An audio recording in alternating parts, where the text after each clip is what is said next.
Hello, everyone, and welcome to Digital Foundations Building Your Author Brand. I am so thrilled to be with you guys today as we dive into some core information to consider while establishing yourselves as authors. Whether you're already published or you've published a few titles, you're holding a finished manuscript, or you're still brainstorming ideas on a napkin, you are in the exact right place. And just for some fun, I am going to pop in a poll here just to see where everyone is on their unique journey. So, we called this session Digital Foundations for a reason. You don't need to build a massive digital empire to market your book, and especially not overnight. We simply are laying down a strong foundation that you can then build at your own pace. I do know that the phrase book marketing can feel a little intimidating, rigid, or even tech heavy, but I'm here to assure you that this doesn't have to be overwhelming and you don't have to do all of it at once. Today is all about practical, bite sized steps that will help you step into an online world with total confidence. And you're learning with a group of authors who are all going through the same thing. So rest assured, you aren't alone in this. And before I move on, I'm just going to pop back over to that poll. Awesome. Wow, we seem to have quite a different spread. We've got most of our folks are writing and brainstorming. We've got about half that are doing a full manuscript. So that's awesome. We've even got some published authors. So you're all in the right place, and this information is applicable to all of you. So I'm so excited to have you here today. Now, before we dive into the details, let me quickly introduce myself. My name is Rebecca Karras, and I'm a promotion specialist and employee owner at FriesenPress. Joining me today is Brian Cliffin, who leads our marketing team and who will be helping me moderate the Q&A at the end of the session. As we go along, please feel free to drop in your digital foundations questions or really any promotions questions into the chat window, and we're going to get to as many of them as possible within the last 15 minutes or so of the webinar. Then those that we don't answer on air will be followed up with afterwards. So feel free, drop your questions in, and we'll dive into them towards the end. Now, if you aren't super familiar with FriesenPress, we are an employee-owned publishing services provider founded back in 2009. Over the years, we've had the privilege of helping over 12,000 authors self-publish their books. Our support covers everything from professional book coaching, editing, and design, all the way to worldwide distribution and book promotion services, which is the passionate team that I get to work with every day. Our teams come from a wide variety of backgrounds, but the thread that ties us all together is our deep love of books. We are all a bunch of book nerds. My background in particular is in psychology and education, and I really love bringing insights from both of these fields into marketing. Marketing, at its core, is human psychology. It's understanding how readers think and what makes them feel connected to a story. In my years with FriesenPress, I've coached hundreds of authors through building their online presence, creating promotional tools, and finding their author voice. I've worked with so many authors who started out feeling completely lost with where to start, especially when it comes to the online side of things. And my absolute favorite part of my job is watching that light bulb go off when they realize, oh, hey, I actually can do this. So I'm so excited to start a piece of that journey with you all here today. So here's our game plan. We are going to go over 4 main building blocks. Why marketing matters and defining your brand. So figuring out how to share your unique author identity without feeling like a pushy salesperson. your digital home base, the importance of websites, options for blogs, and we'll briefly touch on the newsletters as well, giving you simple steps to take to create your jumping off point. Social media and dedicated reader hubs, how to choose the right platforms for you and your audience, plus some low maintenance ways to use Goodreads and Amazon Author Central. And then we have modern search made simple. So small, non technical tweaks to ensure both Google and modern AI engines can recommend your book to new readers. Now, you don't have to work in tech or even totally understand how AI works to implement these. Plus, make sure to stick around until the very end because we'll have a drawing for a free editor's manuscript evaluation with a $499 value to one lucky live attendee. So, buckle in, grab your favorite drink or snack, and don't worry about memorizing every single word. Everyone will be provided with a playback of the webinar, so you can always rewatch and glean more information. For today, just look for even one or two ideas that make you say, oh, I feel like I could do that. And you can always expand once you get the basics down. And this is what we help authors with every day in the book promotions department. So if you feel like you need some help, um, know that you definitely aren't alone, and every author has different strengths, and a willingness to learn can also take you so far. All right. So I love to kick things off with a quote. And today, my quote is from Tony Robbins. Regardless of how you feel about him, I think this piece of advice is spot on. Stay committed to your decisions, but stay flexible in your approach. Being flexible in our digital world is so important, especially with how fast online trends and tools evolve. But as you adapt, you don't have to lose sight of who you are or why you wrote your book in the first place. As you start stepping into building your online footprint, keep this mindset close to heart. Be flexible with the tools, but stay consistent with your heart and your goals, keeping your reader in the forefront.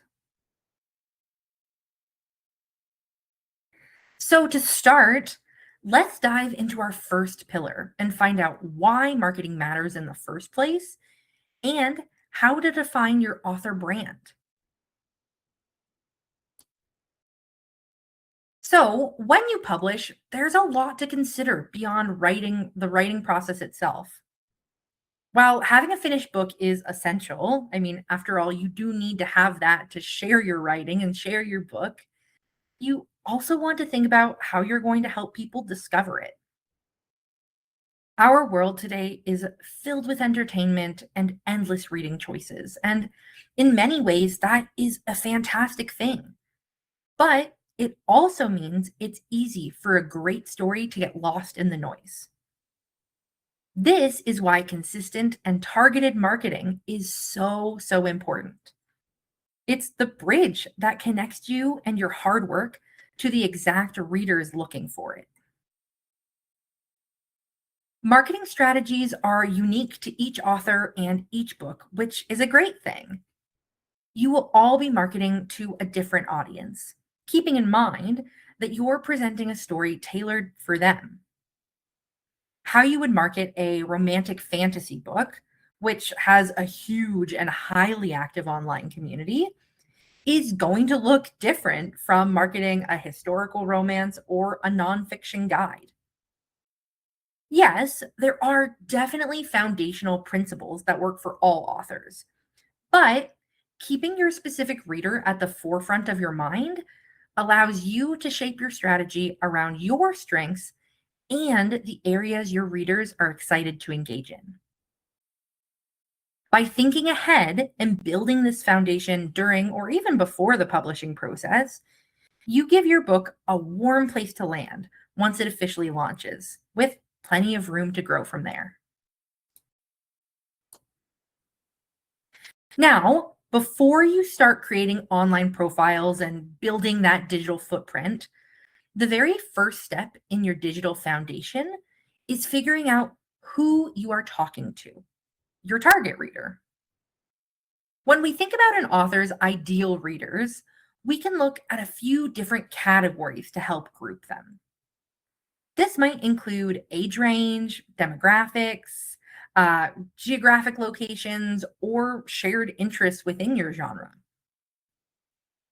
A fun and practical exercise you can do is to create a reader persona or a character in your mind who embodies your ideal target reader. You can give them a name, picture what their daily routine looks like, what podcasts they listen to, or where they go to buy their books, and so on. Then, whenever you sit down to write a blog post, draft a social media update, or decide to pursue a new promotional avenue, you can picture this exact person and ask yourself, well, would this person find this helpful, inspiring, or entertaining?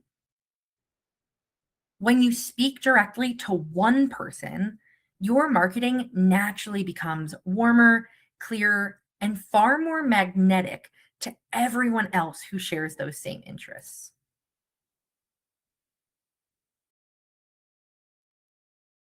Then, once you have your target reader in mind, you can start building your author brand because your brand is what informs all of your online platforms and even your in person visual materials like bookmarks or event banners. Your brand is so much more than just using the same fonts and colors, though that's definitely a fun creative part of it. Overall, your brand is the feeling and connection people have when they see your name dash author. That's the whole package that you bring to the table as a writer, which is especially helpful if you plan on writing more books down the road, or if your book connects to a broader business or mission that you're really passionate about. So, I challenge you to look at the common threads that tie together your passions, your values, and the reasons you started writing in the first place. And consider how those core themes connect directly with your target reader. An effective author brand doesn't just highlight the book itself, it highlights you and the topics your readers can connect with you on. So, with that being said, let's put this into practice. Let's say you wrote a children's book about a lost puppy finding its way home. On the surface, it's a story about a puppy, but at its heart, it's likely a story about resilience, facing your fears, and even problem solving. With that in mind, your online content doesn't need to be buy my children's book. Instead, you can share your thoughts on raising resilient kids, tips for teaching children how to face big fears, or even simple ideas for encouraging early literacy. Your brand becomes so much bigger than just a product link. It gives you fun, meaningful ways to start genuine conversations with readers who care about the exact same things that you do. And from there, you can easily layer on your visual elements. So, your graphics, fonts, colors, ensuring they feel cohesive everywhere that you're showing up. This gives your whole platform a clean, polished, and inviting look. And as a quick bonus tip, whenever you set up your accounts, try to keep your social media handles, sometimes called usernames, as consistent as possible.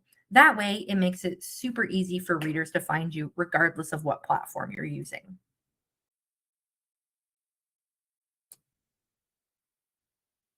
Next, we are going to tackle our second pillar, your digital home base as an author.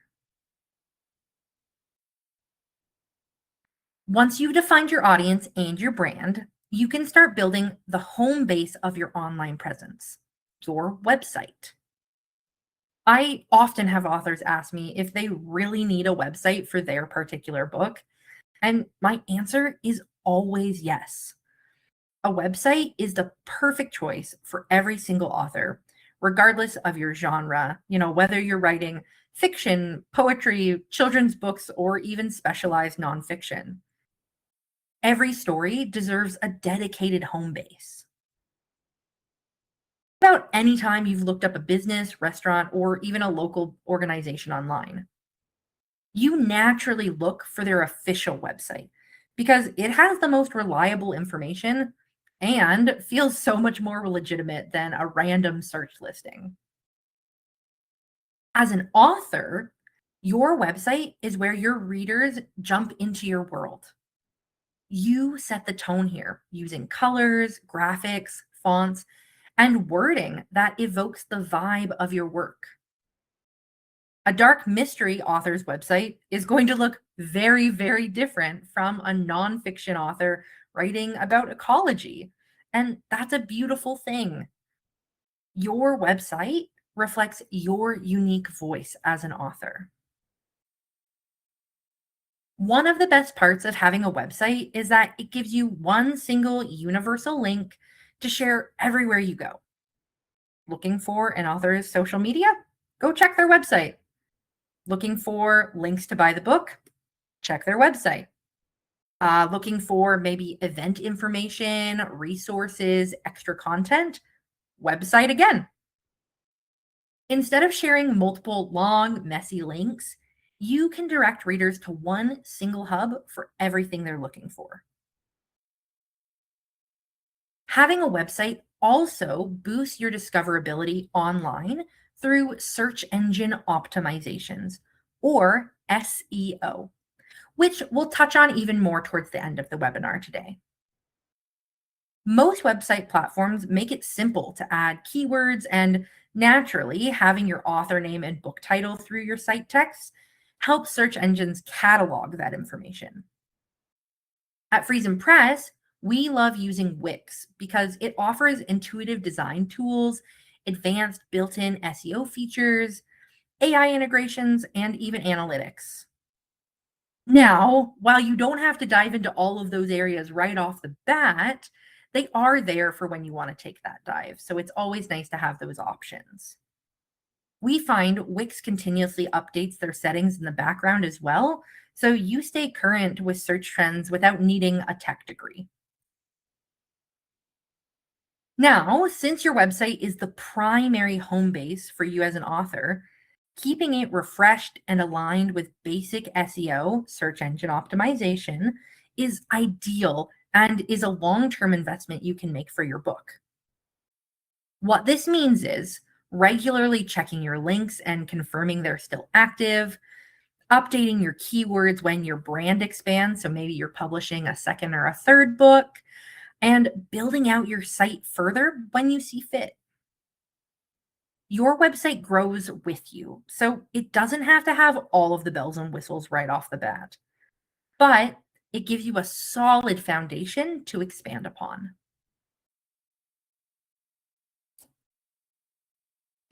You can also host a blog directly on your website, though its reach usually depends on your site traffic.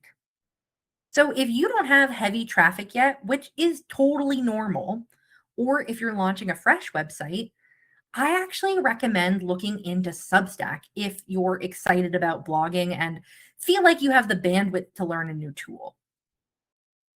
We are seeing a huge shift towards Substack because it combines a blog, a social media profile, and an email newsletter into one platform. Instead of crossing your fingers and hoping the social media algorithms will show your post to your readers, Substack delivers your writing straight to their inboxes once they subscribe. Now, if Substack feels like a leap right now, that is totally okay and understandable. You can also easily start blogging on your website to get comfortable first and move your posts over to Substack later on when the time feels right.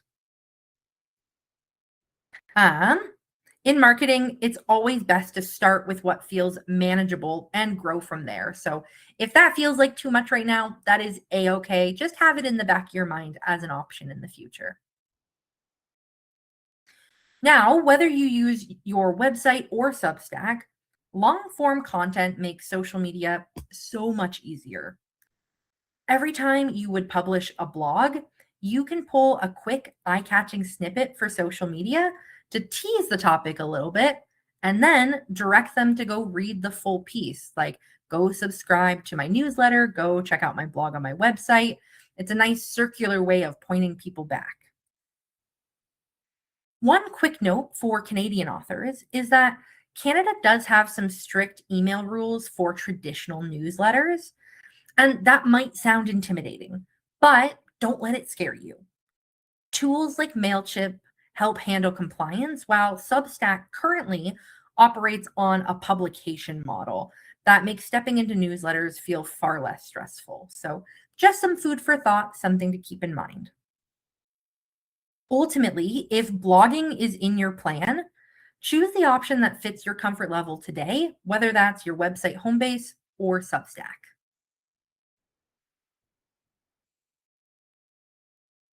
Then, once you've established your home base through an author website, we are going to move on to our third pillar, social media and dedicated reader hubs, building upon that foundation of the website.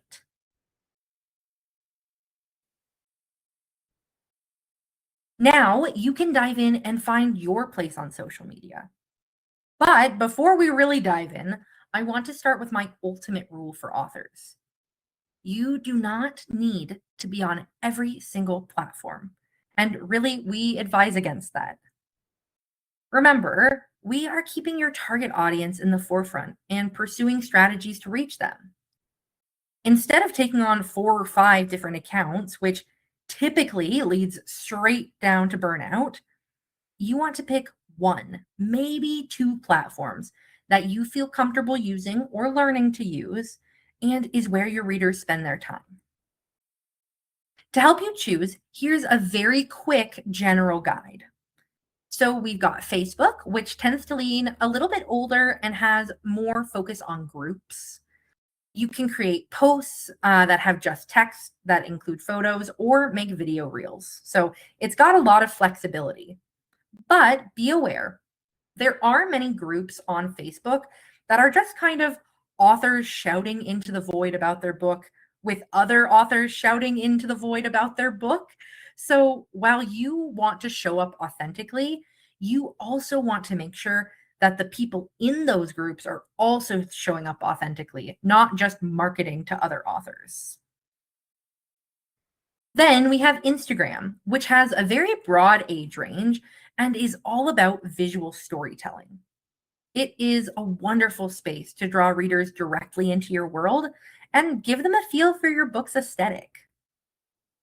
Every post on Instagram does need a visual, whether it is a short video reel, a photo of maybe your cozy writing space, or a beautiful graphic for an upcoming event, paired with a caption where you share your heart and connect with your audience. Then we have TikTok, which trends younger and thrives on short, casual videos.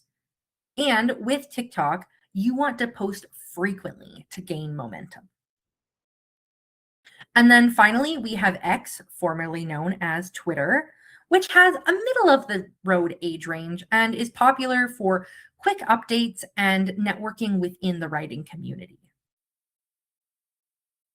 With that said, I encourage you to do some research. Go watch some YouTube videos about how these platforms function and figure out what feels doable for you.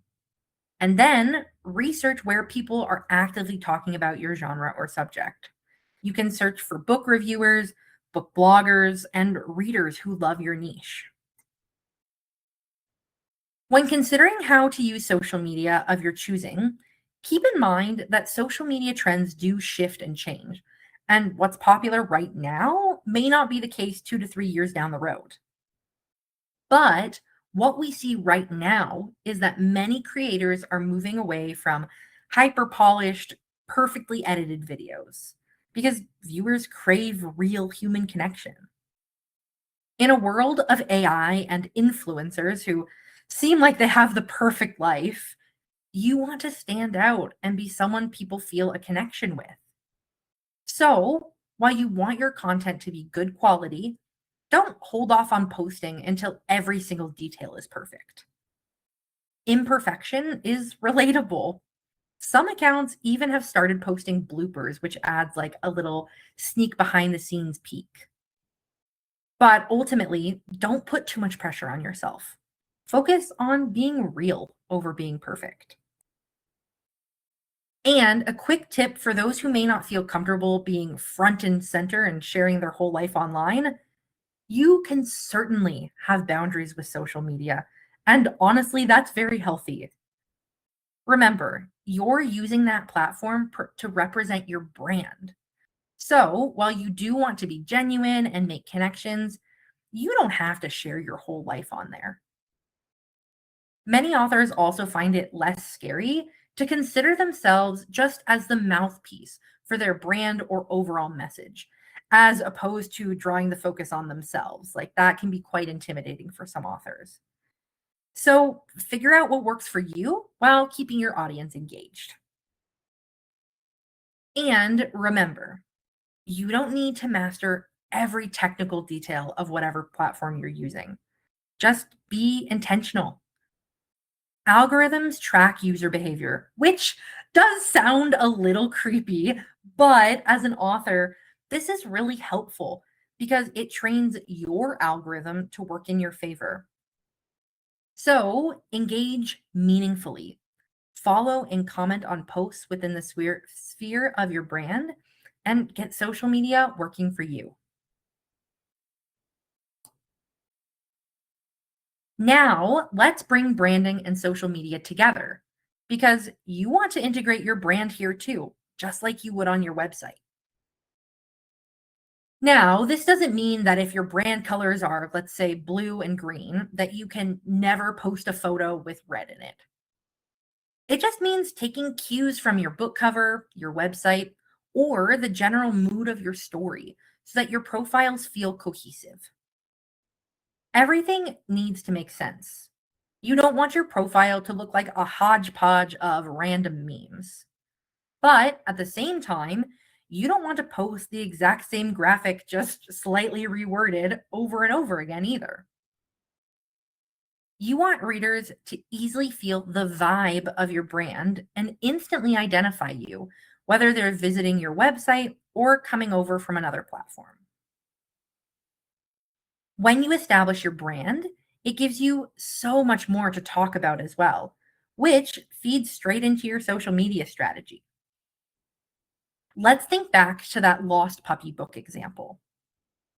Sticking with their core themes of raising resilient kids and encouraging early literacy, here are a few sample posts I've made that the author could share if they choose Instagram as their preferred platform.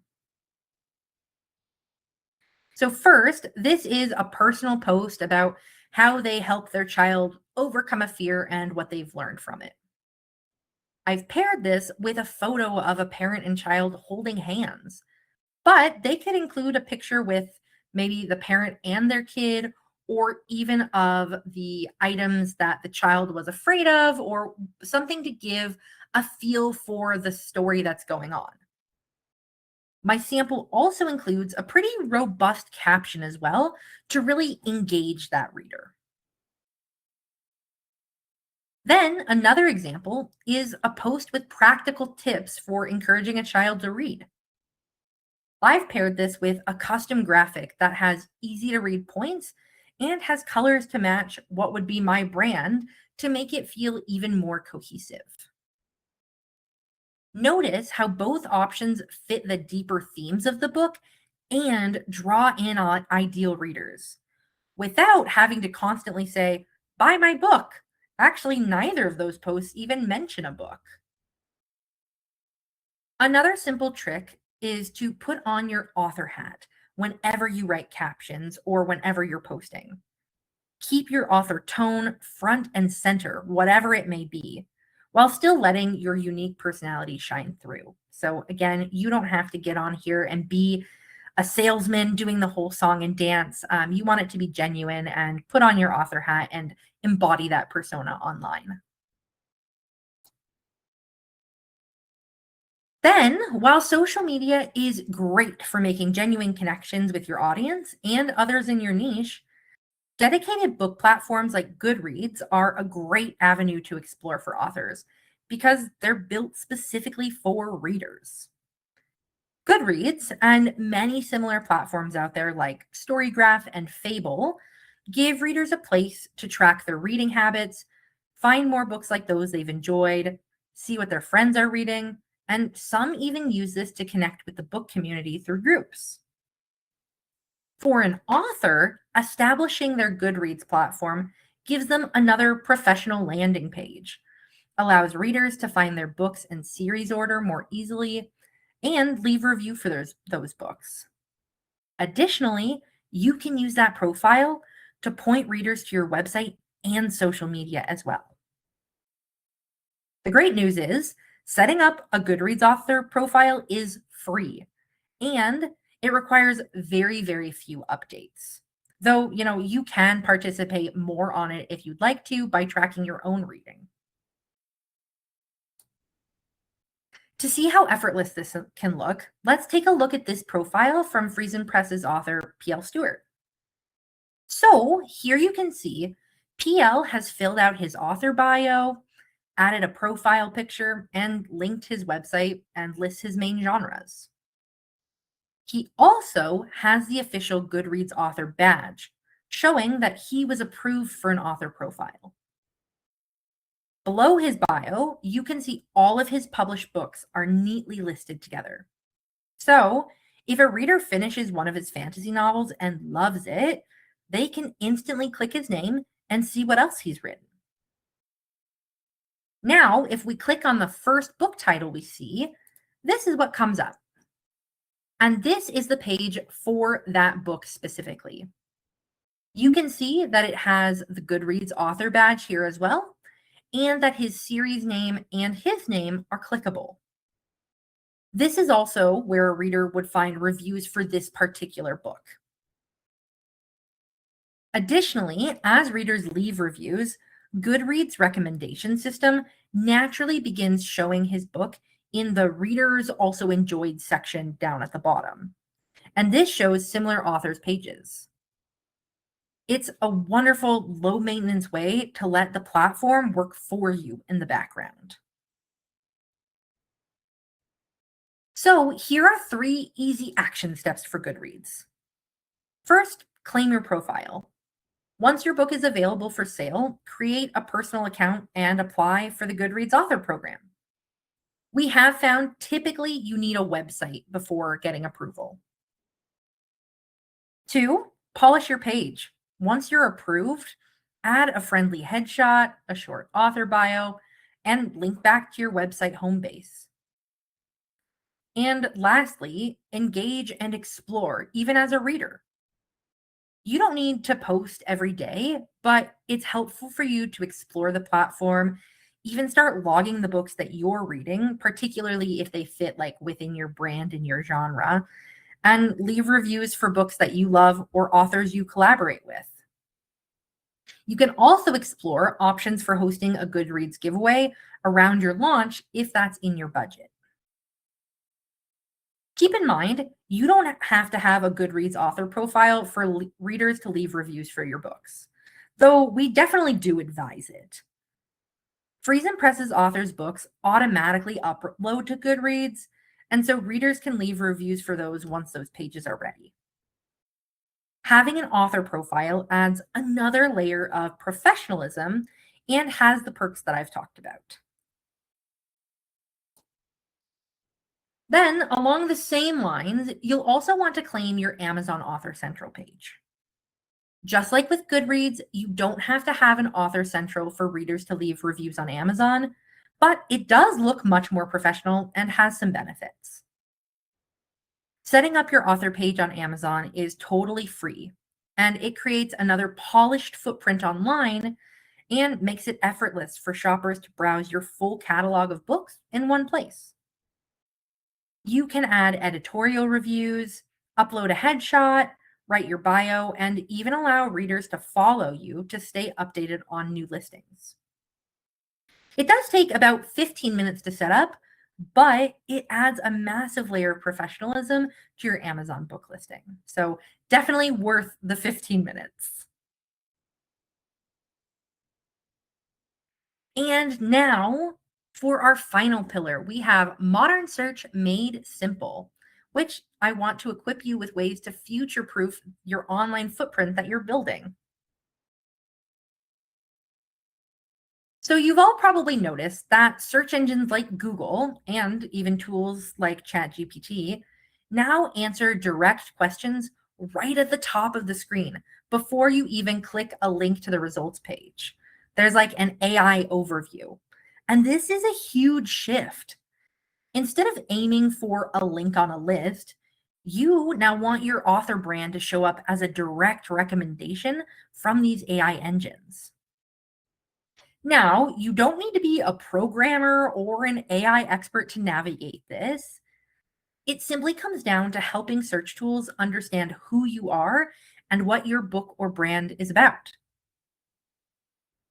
Traditional SEO, which is search engine optimization, and newer GEO, engine optimization, rely on the exact same foundation: clear, descriptive language.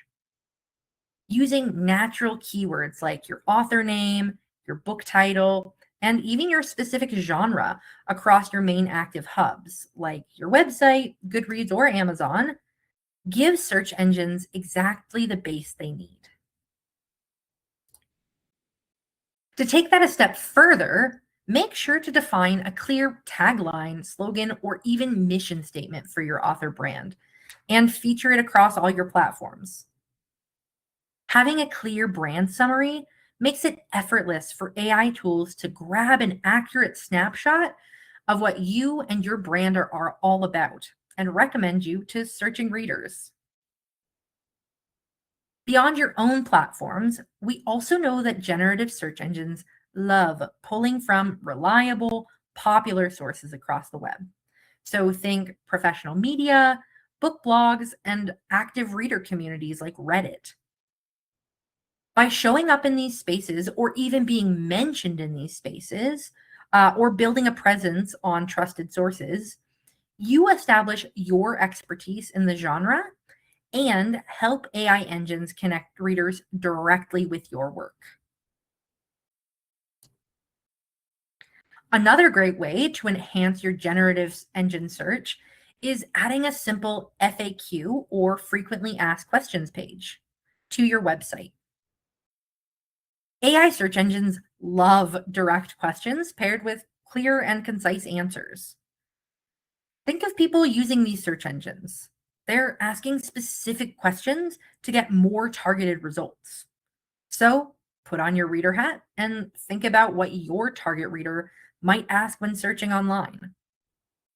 For example, for P.L. Stewart's website, he could include questions like, what genre does P.L. Stewart write? And the answer could be something like, P.L. Stewart is a Canadian author who writes epic fantasy novels, best known for the Drowned Kingdom saga. Or, how many books are in the Drowned Kingdom saga? With an answer, the Drowned Kingdom saga is a planned 7-book epic fantasy series. Notice how simple and clear those answers are while still including some keywords. When an AI tool crawls the web looking for Canadian epic fantasy series, it can easily grab that exact snippet and present it directly to a searching reader. FAQ sections are a fun tweak that future proofs your website, so it's definitely worth it. And of course, this doesn't mean that anytime someone looks up a Canadian epic fantasy series, PL will come up. But the larger he makes his online presence and the more established he becomes over time, the more likely it is. So, again, it's worth the minimal time spent to create an FAQ section while establishing your digital foundations. Everything in your digital foundations is connected and can be used together to help you establish yourself online, create a landing space for your readers, and help enhance your searchability. building your foundation doesn't have to be overwhelming or hyper technical. At the end of the day, marketing isn't about forced sales pitches or mastering algorithms. It's simply an extension of your storytelling. It's creating an online space where you can share your heart and connect with readers who are eagerly searching for a story just like yours. Also, don't have to conquer the entire internet this afternoon. Definitely not. And I really encourage you to pick one single action step for this coming week. Whether that's drafting your short author bio, setting up your Goodreads profile if you've previously published, or writing down 3 questions for your website FAQ page. Then you can keep building on this momentum as your author journey takes its shape. At FriesenPress, helping authors step into this journey with clarity and joy is what we live for. And you're welcome to reach out to us to see if our services are the right support that you need. Alrighty, folks. So thank you for all of your time and attention as we've done the main piece of our webinar. And before we get to the Q&A, we are now opening the window for our free evaluation giveaway. So feel free to scan the QR code on screen or visit publish.friesenpress.com/digital.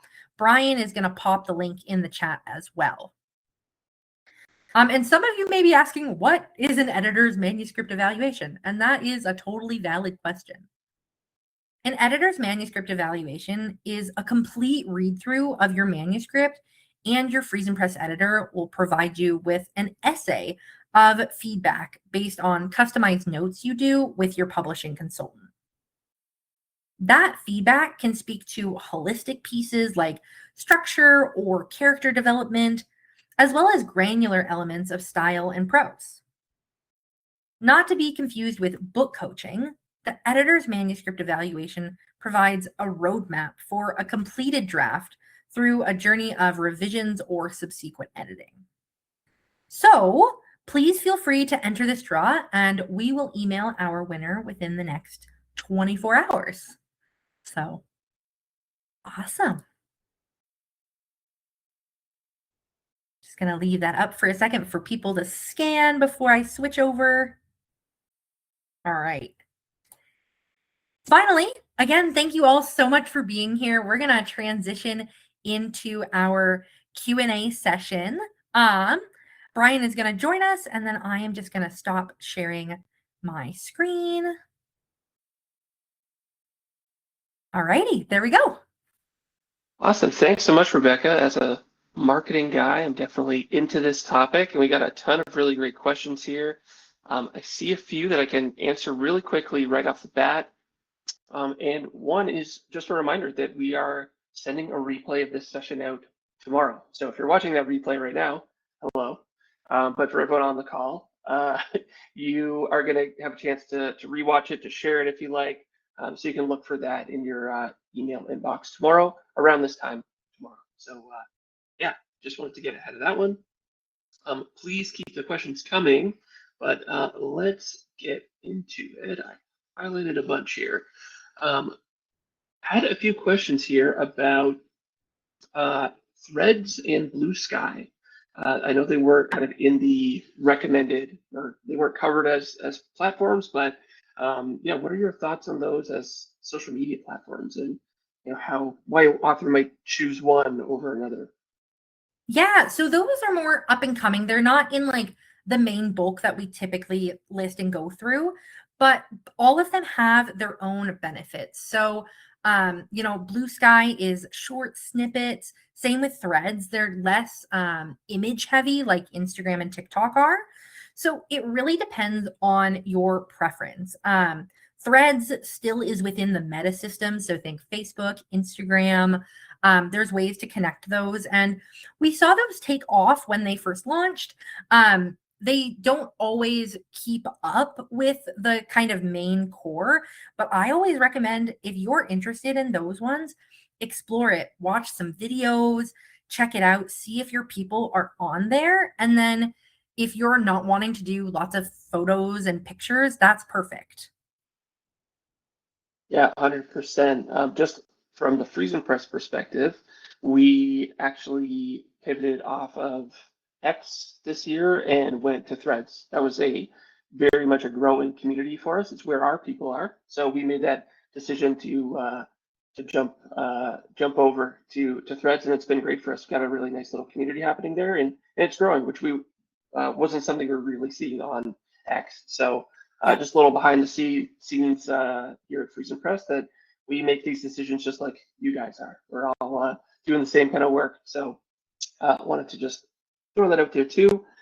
Got a question here from Stephanie. It's an interesting one. Will your brand change, your author brand, if you change genres? So if you're publishing books in multiple genres, how does that affect how you present yourself? Yeah, that's an awesome question. And it really comes down to preference and how different those brands are, right? So if you write children's books and then you write spicy romance books, you're going to want those very separate because they're not the same audience. But some people will decide to publish another genre under like a pseudonym or a different author name to help that be completely separate. Again, depending on the appropriateness of them being like interwoven. I've also seen some authors and helped some authors make different sides of a website. So I've seen authors do like dark fantasy on one section of a website that they kind of toggle to and then do epic fantasy on a different side. So it really comes back to what genres you're writing in. So kind of knowing your audience, knowing what they would vibe with and what they would be like, no, I want that separate. And then finding a way to either integrate them or keep them separate. I don't think that there's a black and white answer to that. It really is dependent on what your plans are. Yeah, for sure. I love that. That's a great answer. And I actually have a question that's somewhat related to that from Todd, who was asking, do you need two websites? So one for your book or one for your author? How do you meld the two? So I think, yeah, even just how that information is structured for authors. Yeah. So typically, I would recommend you don't have more than one website because that can tend to split your readers. Again, if you have two very different things, so maybe you have a professional business that is very not related to your book, then that would make sense. But for the most part, you want to build a brand around those core values. And if your brand has those core values, you can slot your book into that, right? So it doesn't have to be separate. It can live on maybe a separate section. It doesn't have to be the book website, but you want an overall brand website so you don't incur additional fees also for website maintenance. And you want to group all of your readers and your followers together in one place. That's awesome. Quick answer to a question from Annalena. Do you work with nonfiction authors as well? Yes, we do. We work with authors of all types. So just wanted to clarify that. Children's, nonfiction, fiction, everything and everything in between. So Books. your books, Yeah, exactly. cookbooks, any book. Oh, yeah, I thought you just said books and it was just agreed. Um, got a question here, and this is again kind of related. All these things are a bit related. From Joanne, who says, "I'm in the process of writing a self-help workbook. Do you have someone who specializes in these types of books?" This is a question we get sometimes too about how specializations with very particular types of micro or niche genres. So how we sort of assign people to that. I don't know if you can speak to that at all, Rebecca. Yeah, so like in terms of the promotion side, because I can't necessarily speak towards the production side of things. I know we have great teams that do all sorts of things, but from the marketing side of things, we all have our own niche interests. And so likely you'd be paired with someone who regularly works with self-help, who really enjoys that subject. All of us can work on books like that. We all have our own preferences, but we can all work on any variety of book. 100%. Awesome. Well, we got a question here from Christina. So jumping back a little bit to Substack, Christina was wondering about how you, or sorry, can you tell me how much Substack would cost to implement? So, like the base profile is free. There are like, I'm sure there are paid things that you can do on there, or you can even use it kind of like a Patreon where people pay you to subscribe. Though that's kind of more advanced level. I wouldn't start with that. But Substack at its base is free. So it's definitely worth looking into and exploring if that's something you're interested in. That's also why it's nice over like a traditional newsletter because you do have to pay for those services. So we like Substack here. Yeah, and Substack makes their money off of subscriptions. So they take a cut of that monthly fee that your readership is paying. If you're offering bonus content, things like that, if it's $5 a month, I think they take 10%. And then there's another, I think, fee for processing. Always got the extra fees in there. I think that's another 10% or so. So yeah, just those are things that you can look out for if you're signing up for Substack. But yeah, it's free to get started. So yeah, check it out if that appeals to you. Kim asks, where is the best place to put an FAQ section on your website? Kind of relating back to that GEO AI optimization kind of section there. Yeah, the great part with it, if you're just doing it for AI, you can kind of put it anywhere. You could hide it on your site. It doesn't have to be out in the open because the AI can scroll the sites and find it. But if you do want it actually for your readers to access, it depends how your site is set up. Sometimes people will put it in the footer of their website. That's also an ideal place to put your social media links if you don't have them other places also, but for sure in your footer. So you could do a footer, you could do a separate page. Those are really the only two options I would opt for. So just depends how comprehensive that FAQ page is going to be and how your site is already laid out. What makes sense? Yeah, absolutely. Got a question here from Tom who asks, can you define what posting frequently on TikTok means? Yeah. So in our department, we like to say the best case scenario, obviously everyone's life is different, but best case scenario on all social media is posting 3 to 5 times a week. Obviously, not everyone has bandwidth for that. You guys have lives outside of being authors, but that's kind of the base.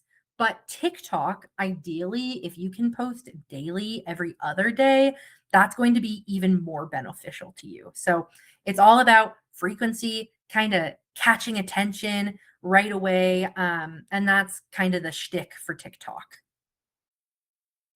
Yeah, nice. Got a question here from Suriki. I hope I'm pronouncing that correctly, but they're asking how long the manuscript evaluation is valid if their book needs another 3 months of work. Yeah, we would work with you on that timeline. Suriki, just wanted to mention that really quickly. Got another one here from Alicia. Alicia asks, if a reader leaves a Goodreads review on your book, can you, as the author, comment or use the review to strike up a conversation with them? Which I don't really know the answer for. I don't know if you want to do that, but have you encountered that? I haven't encountered it, but I'm pretty sure that you can like leave comments on Goodreads to the reviews. You just want to gauge like, is it weird in this circumstance? Like, I think as you're beginning, it can be a nice thing to be like, oh, thank you so much. But at the same time, I do also caution authors to like look too far into their reviews because eventually every single author out there will get a negative review. So I also don't want you guys like staring at your Goodreads and like looking at all of them. So you certainly could reply. It's just gauging what you want your professional boundary to be and what feels appropriate given their review. Yeah, I think that's a great context. I think you want to think about the optics of doing that, and even at scale, assuming you're going to get a lot more reviews, are you going to do that for all of them? Are you going to respond to a 1-star review? That might get a little bit messy. So I think you could. I would maybe say really consider the potential, like the optics of that, to use an industry kind of jargony term. Yeah. But a great question. I really I like that one a lot. Um, Another question here. I think we've gone through a few from Stephanie here. If you have a website already, can you add an author page to that website, or do you recommend starting a new one? Depends what your website currently is. So, like, if your website is totally, completely different than what you want your author brand to be, and again, this is going back to the importance of knowing what your brand is. If your website could be part of your author brand, for sure, include another page, do a call out on the home screen that's like, hey, check out my book, it's new, and then do a page based on it. But if you have, maybe you're a doctor and you have a website that is completely about you being a doctor and your professional experience, but you write fantasy books, that wouldn't slot into that website. So really just depends on your brand and what would be appropriate. And again, like Brian was saying, optics, how does that look? Does that split your readers? Yeah, just make sure that it makes sense if you're going to integrate it. Yeah, I think, in this new LLM kind of world that we're a part of with entities, that's what these AIs are kind of reading for. If you're a plumber who's got a business, maybe you got a website for that business, you've written a book about plumbing, that makes sense. Add that on. You're not only you're a plumber, you're an author who writes about plumbing. If you're a plumber who's writing a fantasy book, I don't know if that would align. That might kind of confuse things. It could confuse your brand. So yeah, just a little bit of extra context on that one. Guys, we have so many questions here. We're not going to get to. I do apologize. We'll try to plow through as many as we can, but please do keep them coming. We're going to follow up with everyone afterwards. Rest assured of that. But let's keep going here. Anne asks, is there one social media site you recommend above all for authors? Depends on your audience. I think the most broad social media is Instagram because it has a really wide variety of things, right? So there is the stipulation you have to be willing to post images. So keep that in mind. But you've got a really broad age range. You've got all sorts of book community folks. You've got all sorts of like niche interest folks on Instagram.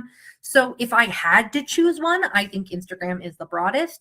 But make sure that that functions how you need it to function and double check that your people are on there. Yeah, yeah, that is a great point. Yeah, starting with the audience, that really is kind of the refrain for a lot of the answers. It really does depend where your people are. Speaking of which, I don't know if you want to speak a little bit on LinkedIn for nonfiction authors specifically, if that's a viable Yeah. platform. LinkedIn is awesome. So LinkedIn is going to be less of like social butterflying like you might on other platforms.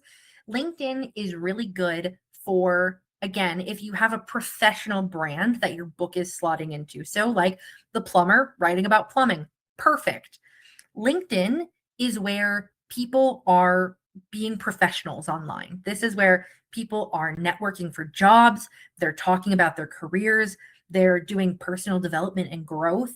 So you just have to make sure if you're using that platform, one, is that your audience? Because if it's not, then don't bother. It's not worth it for not finding your audience. But if your audience is there, you just want to make sure you have your professional hat on and make sure that everything has value to these professionals that you're posting to. Yeah, love that. And for our last question, two right at the end here, we're asking about Pinterest. Both Alicia and Kim were asking. Alicia's been told that it's a great place for an author because the boards can last and be found forever. Thoughts on Pinterest, how that can apply?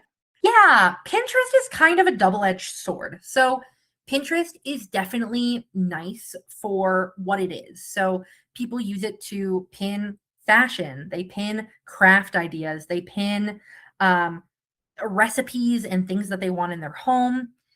But we find there is a lot of AI on Pinterest. There is a lot of like scammy links that people do. There's a lot of like reposts. So it really depends on what your book is. A cookbook could certainly live on Pinterest. That would totally make sense. Whereas a fantasy book or maybe even a kid's book wouldn't be the right fit. So I would say for your effort, I don't think Pinterest is right for an author brand most of the time.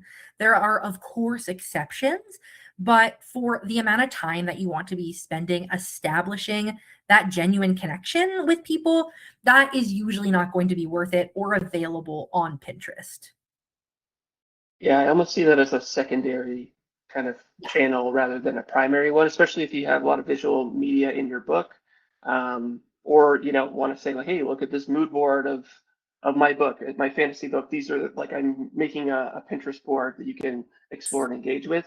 That's kind of a nice way of creating some kind of bonus or like ancillary content, maybe. But Yeah, yeah, just wanted to touch on that too.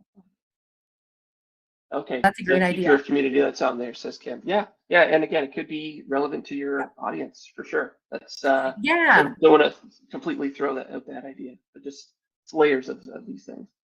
exactly. And if you find that there's teachers on there, lots of people, like that can be a great secondary, maybe not where you're going to make connection, but where you're providing things. So definitely it all just depends on your purpose and who your audience is. Uh, Different social media works for different things. So you just got to make sure you know what you want. Yeah, absolutely. Okay, folks, we're at our time, and fittingly, I think we got to put a pin in this presentation. So thank you so Awesome. much for all the great questions. Todd also just really quickly asked, where can you find out info about our services? I'm getting the manuscript or book to the finish line. That's at FriesenPress.com. Please hit us up there. We'll be sending you guys some extra info tomorrow. And of course, following up with any questions we didn't get to live here today. So please drop us a line if you have any questions beyond that. We're always happy to help and answer as much as we can. And yeah, I'll pass it over here to Rebecca to take us away. Awesome. Thank you so much, Brian. And thank you all so, so much for your time and dedication and participation. We love getting to do this and answering your questions. If you have more questions, you can reach us, go check out our website. But thank you all so much for being here today to learn about your digital foundations. And I hope that you have a lovely rest of your day, folks. Awesome. Thanks There. all. See you next time. Bye. Bye.